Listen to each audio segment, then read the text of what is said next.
আজ শুক্রবার বন্ধুরা, আমি এই টেবিলটাকে শুক্রবার করে সার্ফ দিয়ে পুরো মুছি বন্ধুরা। কেন কি এঁটো কাটা থাকে, তাই প্রত্যেক দিন সার্ফ দিয়ে তো মোছা হয় না, তাই আমার শুক্রবার করে প্রচুর কাজ থাকে।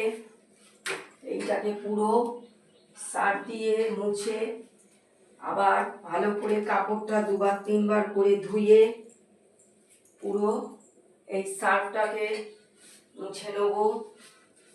দেখছো মিক্সিটাকেও পর্যন্ত আমি সরিয়ে দিয়েছি, মিক্সিটাকে সরিয়ে দিয়েও আমি মুছেছি।